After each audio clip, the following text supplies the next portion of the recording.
Well, thanks very much to Toby and to SSP for inviting me here. I'm now going to refute most of what Jan has said, but in a very nice way.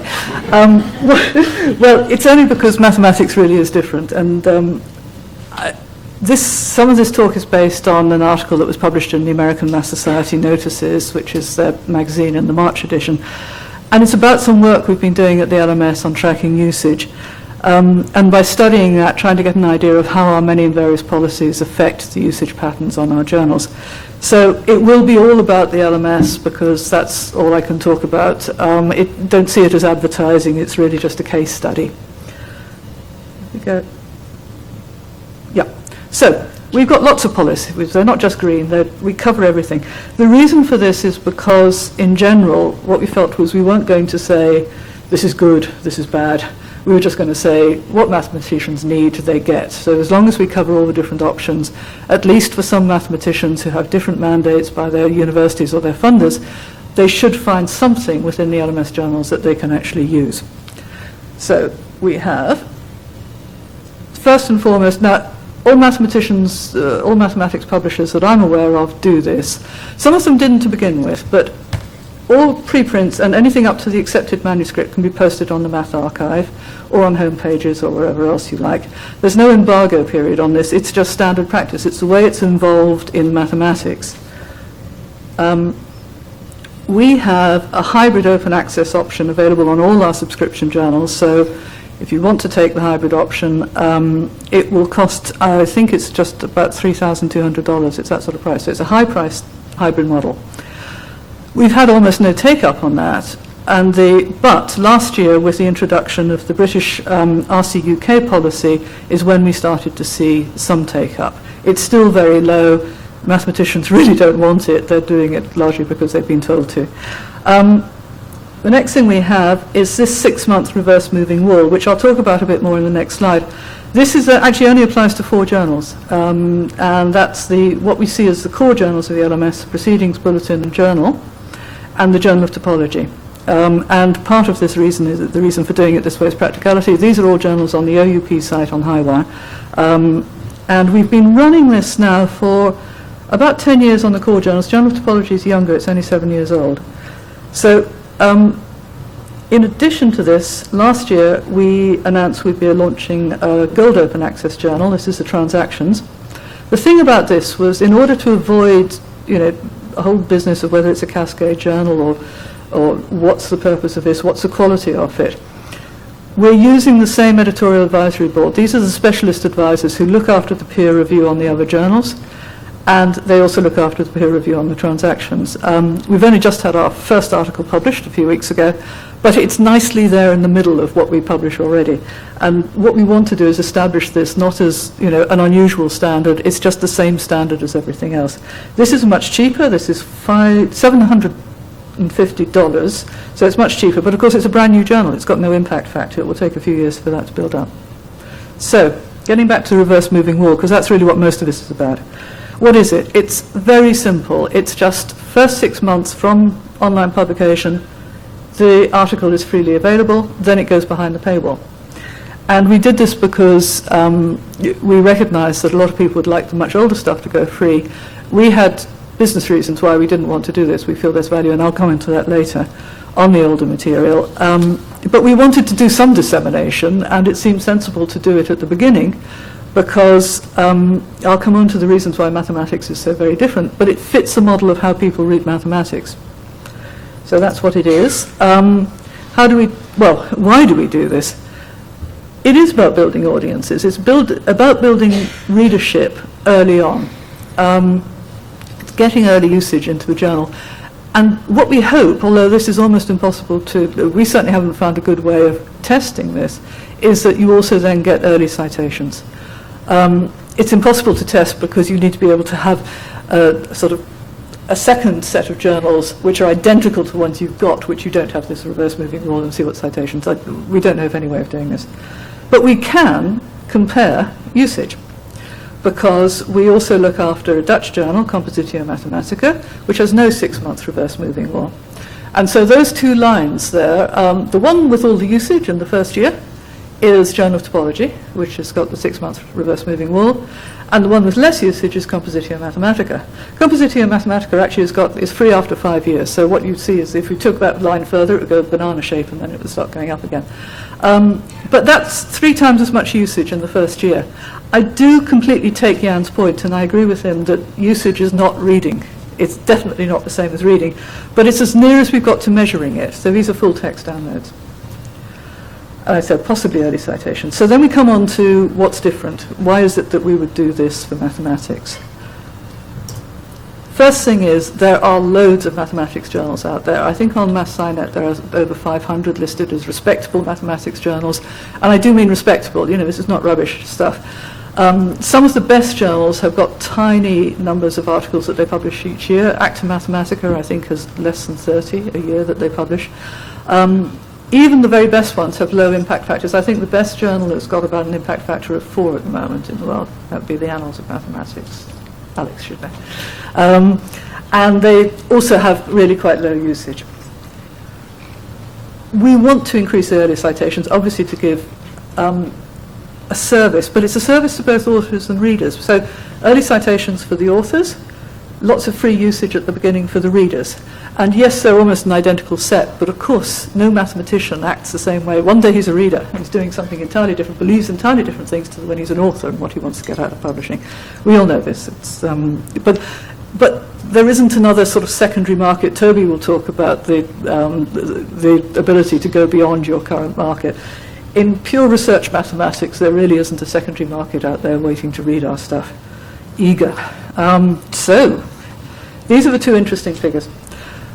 Proceedings of the LMS is our oldest journal. It dates back to 1865. It's got some lovely old stuff in it. In particular, it's got the Turing papers and things like that. So obviously there are reasons why people read the old stuff purely out of just general interest. But cited half-life, I should maybe say very quickly what that is. If you take, say, you look at the citations to a journal that took place in 2012, so January to December 2012, proceedings received this many citations for all years across the board. And then you just do the half-life calculation. You look at the median point at which half those citations were made, and that's what you get. So 33 years, cited half-life. Well, I didn't do it. OUP did this last year for us. And it's only 1 year's measurement, so we don't know whether this will go up and down over the years. But I found it particularly interesting that they looked at the usage half-life as well. And that's 14 years. Now, as I say, you know, having only 1 year's data, we've no idea how that will track over time. But it is very much as we expected, that it's the way mathematicians carry on reading articles. They don't always cite them, but, you know, obviously the citation period's longer here. But they do carry on reading the articles. So we know that there's value of people going in there to look at the older material. So, does this threaten our subscriptions? Not so far. Every time we do this, I don't say, well, it's never going to do it, or it's like this, and it's going to be like this in the future. We are not visionaries. All we can do is say, so far so good, we will see this, and if it does change, then of course we change. There are 2 things which look like it might change at the moment. One is changes to open access policies. If you really end up with a really short embargo period of 6 months, then obviously giving out the first 6 months and then having an embargo period where it's free after 6 months is a real problem. So that would be obviously one thing. And the other thing is we've just recently noticed unusual buying patterns where it might be the case that people are dipping in and dipping out of subscriptions. So you wait for a few months, then you go and get the next year's subscriptions, and you get for free the back archive as part of your subscription. We don't know. We're tracking it. It's very small at the moment, that figure, those figures, but we do have to keep an eye on it. So we keep it under review. What changes might cause the access to collapse? Well, this is where we have a very good, very classic example, which is the Annals of Mathematics. The Annals of Mathematics is the best mathematics journal in current existence. It's the one with the highest impact factor, but it's also the mathematicians agree it's the best mathematics journal. It's also incredibly inexpensive. I can't remember what it is, but it was a few cents a page. It was far cheaper than most of the others. And round about 2003, so I keep looking at Alex because Alex is now publishing it. So, it the owners, who were the Princeton University Mass Department, decided, it was published by Johns Hopkins Press, decided to let the version of record go freely available from the outset. So, within 5 years, they lost a third of their subscriptions. No big surprise. And they lost them from rich libraries who decided to cancel just to save a few dollars. It wasn't like this was, somehow a lot of impoverished people. When you looked at the people who cancelled, so clearly it wasn't going to work. It nearly caused the collapse of the journal. And we think that the difference is the final version of record, because we do see the difference between what's on a preprint, what's been peer-reviewed, what is categorized and listed as part of the sort of the literature in the longer period. And I think that is the difference. That's why we haven't seen it, but they have, perhaps.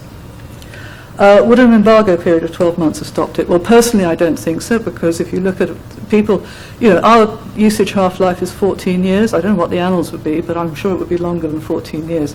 And if you've got that sort of usage pattern, then 12 months is an equally good argument for cancelling the journal.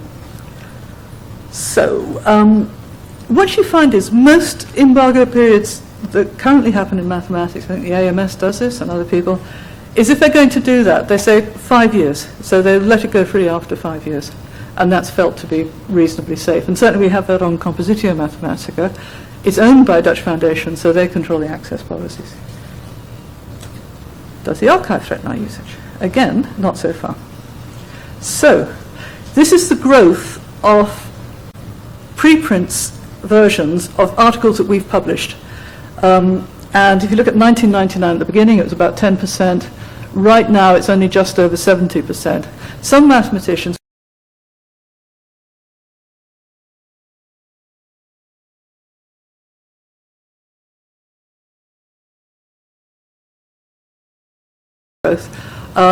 but it's a voluntary activity, and some parts of the mathematics community just don't bother doing this.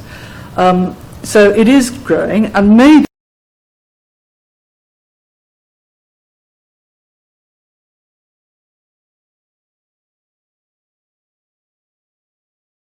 so we looked and we compared. We did this for another reason. We looked at the things that we'd published over the last few years, about 5 years. Which ones had an archive versions, which ones didn't. And then we looked at the usage on those.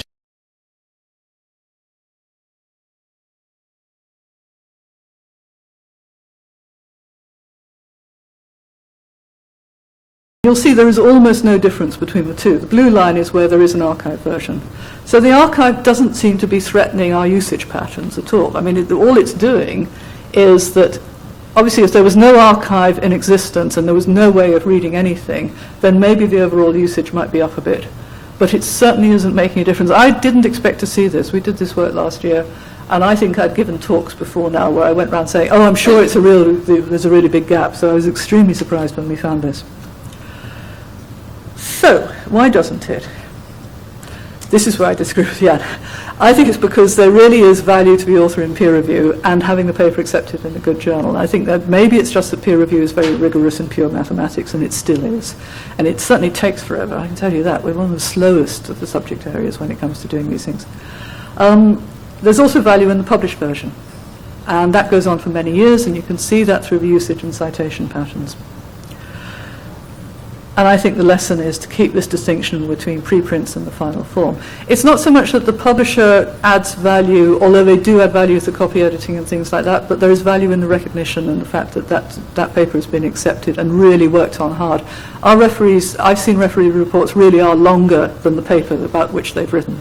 So it is very detailed in that. Maybe it will. And what we're doing now is seeing the archive as an ally. So the reason why we track those preprints on individual articles to see if they existed or not, and the archive have been very good about this, and they have been linking from the archive preprint to the published version. So we gave them the DOIs, we said this is what we think the preprint version, here's the DOI to the published version, and the archive have been putting up these links. And we're hoping that will increase our usage, because basically if you go along to a preprint and you see that you've got a link through to the version of record, you're bound to click on it. And yes, you may not have access through the paywall, But if nothing else, you'll get to the abstract and things like that. You know, you should at least be able to get the referencing for it. So we hope it will increase usage. I'm going to have to speed up, I think. Yeah.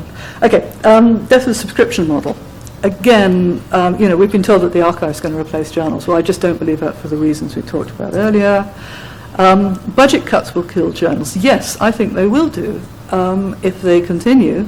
And certainly post-2007, the big areas where, you know, this is the areas which have come most under pressure, to a large extent Southern Europe, I mean to some extent all of Europe, but particularly Southern Europe, and the US and North America. But the thing about that is that every time we have a cancellation from the developed areas of mathematics, we get a new subscriber in China or wherever. The world really is changing, and it's changing particularly in research in subject areas like mathematics, simply because the economy of China and the government of China are pouring very large amounts of money into these subject areas. So, yeah, each year we find new subscribers, and also, of course, their research is improving no end. So we used to have a very small number of Chinese authors were accepted, and we had this large number that were rejected. That's changing. And we're keen to encourage this. So this new market's replacing old. If you go back to 1865, the journals were not just British, they were actually people who turned up in London to read their paper to the society, and then it was published in the journal. But of course, that, along with everybody else, that changed. So around about 2000, it was very much, you know, exactly what you expect any journal subscription area coverage to be. It matched the author coverage, and it's mostly North America and Europe. We are keen to use very large publishers because they can spread out into new areas. And what we want to do is emphasize the service that's being provided to new authors, and to show that there are no barriers to submitting your paper. And this is, I think that's actually really the best revolution about the internet, is the fact that you can come from anywhere in the world and you could submit a paper into our journals electronically, and you have the same chance as anybody else of being dealt with. You'll certainly be dealt with in exactly the same way as anybody else. And that's been one of the lowering of barriers. Why do we need money? Okay, this is the thing that librarians don't like, but mathematicians like it, honestly. So we do need money for the journals. Obviously, there are obvious things. Staff to administer peer review and stuff like that. We use EditFlow, which is an MSP thing, which we like very much. Copy editing, typesetting, hosting, reviewing formats. Of course, the reviewing formats change. You introduce MathJax. You don't have to change the format. We won't go back in time and change everything back into MathJax, but still, it's a useful thing to do in the future. To sell the journals. The reason I put up the LMS Journal of Computation and Mathematics is because that's a no business model. This is one where it's completely free to the authors. Authors don't pay. Libraries don't pay, we pay. And so in order to do that, you have to, so it covers that first section. Basically, all of those things have to be paid for in order to get the LMS JCM keep on going. You don't have to sell the journal because we're not selling it. So can we find a new market? Well, there's new developing country markets, but there's no secondary market. We can't go out like Toby and encourage people to read our journals, and even if they know nothing about mathematics. We also, as part of the selling of the journals, we give free via developing country initiatives. But of course, in some sense, that's also slightly thinking, oh, one of these days, these guys are all going to be wanting our journals and wanting to author in them. But the most thing is that you keep society going out of the profits. And this is the thing where I can completely understand that so many, whether it's librarians or funders, don't like this, but the mathematicians do.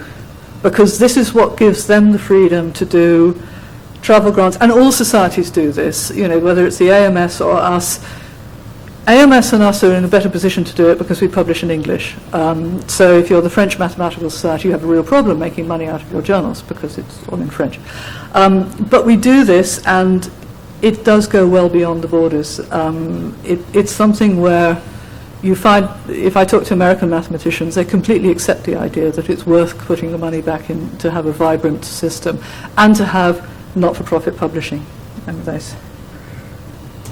What happens if the world collapses and we're simply told there are going to be green policies, you've got to give access to the version of record? What will we do? We'll change our policies. We will probably put back the paywall for new material. I think we're probably going to have to do that.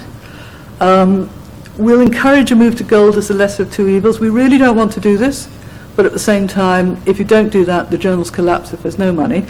I don't think this is going to happen. I actually think our subscriptions are going to last. They've been holding up really well, as I say. If anything, they've been growing.